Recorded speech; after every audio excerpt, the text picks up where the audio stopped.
Dayz first started as a mod for the Arma 2 Operation Arrowhead, which later inspired developers to give it a standalone release. Players are tasked with surviving a fictional post-Soviet republic during the zombie pandemic. Starting out, players have practically nothing and it's up to them to scavenge items from around the map. The game focuses on human interaction, and players can either join forces or attempt to kill each other. The fun part is trying to figure out whether you're in danger before it's too late. Dayz had a bit of a rocky release period, but it's managed to make a decent comeback.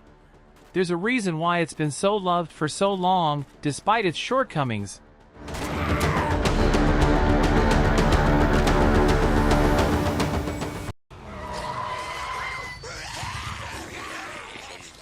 Days Gone is a damn fun game in which you ride around on a motorcycle and take out entire hordes of zombies on the west coast of the USA.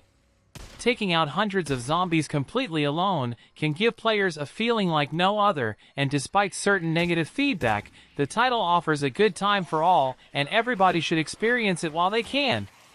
It's a far cry from Ben Studios' Siphon Filter days, but we'd love to see a switch up.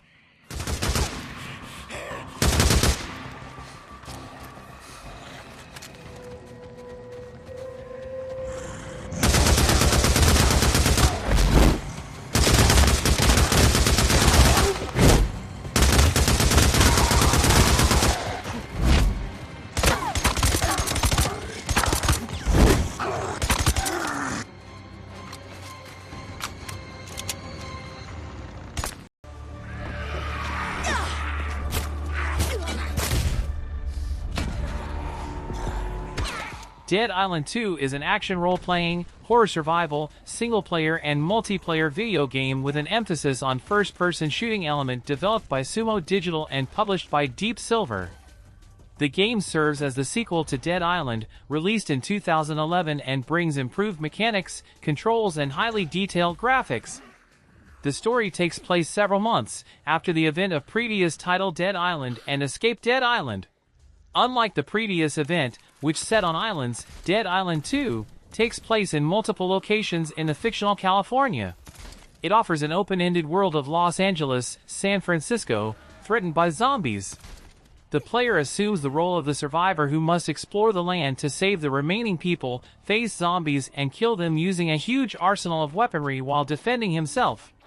There are challenging missions available, and the player must accomplish the objectives of each one to progress through the game. With brilliant graphics, thrilling gameplay, and smooth control, Dead Island 2 is the best game to play and enjoy.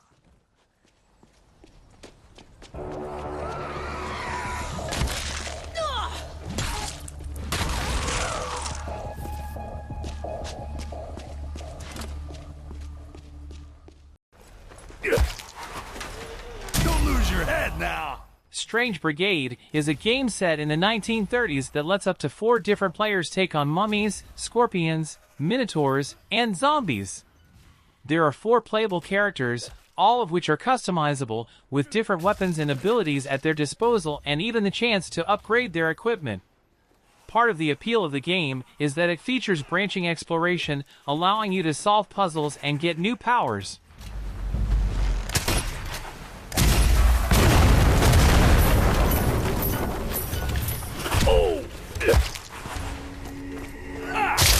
Yes, a classic Brigade beatdown.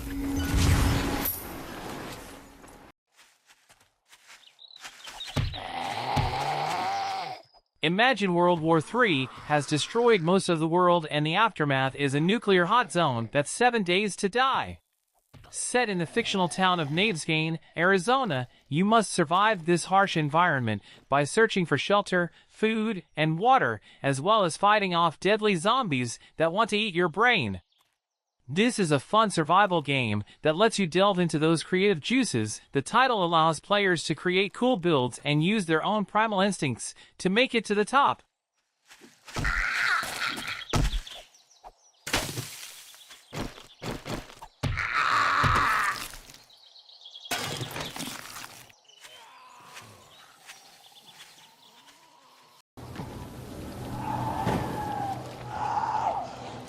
Dying Light 2: Stay Human is the long-awaited sequel to 2015's Dying Light and centers around the player's survival in an unusual and chaotic world. You can play through the campaign with your friends, battling zombies and the human scavengers that'll do anything to get your supplies.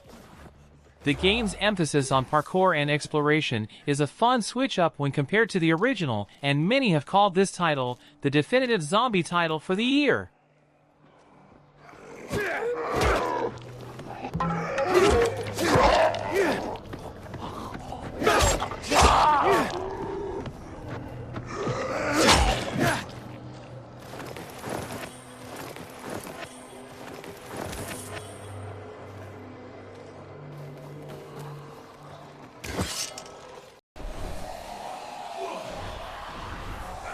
While Dead Island might be a fundamentally broken game on a base level, it's extremely fun when you play it alongside a friend.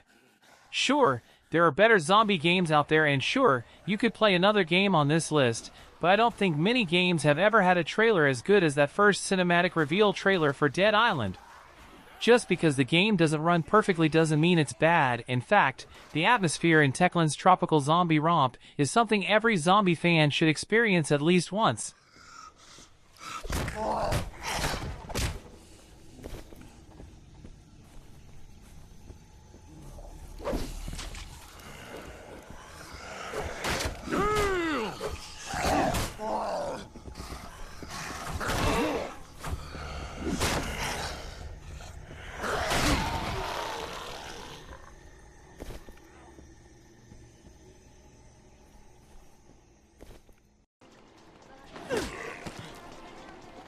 The first Dead Rising title is an utterly insane game. Sure, much improved zombie games have hit the market since it released and it hasn't aged incredibly well, but returning to it allows players to see where the cultural phenomenon of the franchise began.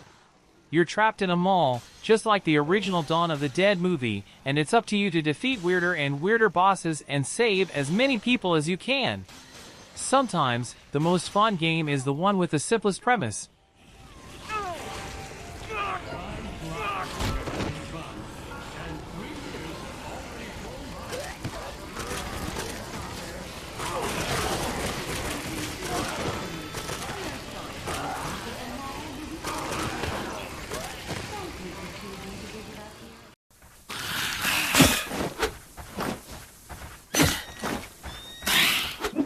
Within Dysmantle, you've been hiding for years in a shelter and finally ascend the stairs to find that there's a terrifying new world out there. Zombies and other creatures are waiting for you, and each and every one of them is out there to kill you. It's a world where you have to explore, fight, fish, and, above all else, survive as you build your own base and do whatever you can to keep your humanity. It's charming, addicting, and just what the doctor ordered.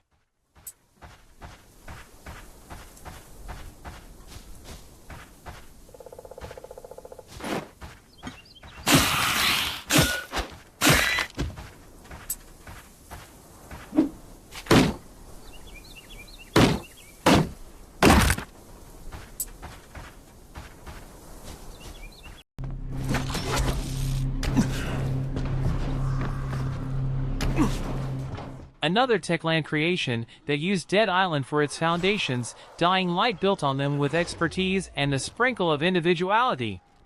This was a revolutionary game that became one of the great open-world exploration journeys, and the customization of weapons was a big hit. Then throw some wild parkour into the mix and you've got yourself a proper game. The parkour is what the series is now known for, and oddly, the original hits a benchmark that the sequel couldn't quite reach.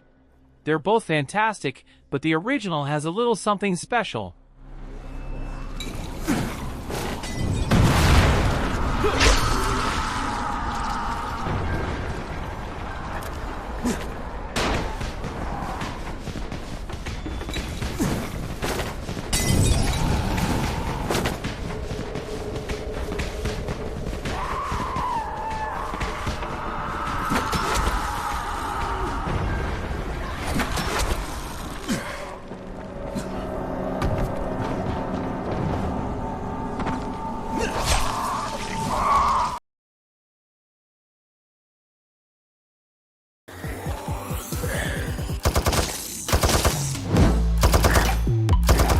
Unturned doesn't reinvent the wheel, but it's a simple and easily accessible survival simulator. The game consists of several game modes, all of them using the zombie survival concept, with a variety of difficulty settings allowing you to play it at your own speed. Unturned has developed a bit of a cult following over the years because of its cartoonish and quirky style and its fantastic multiplayer experience. Even if the game was released with a few bugs and some minor teething issues, that doesn't take any of the fun.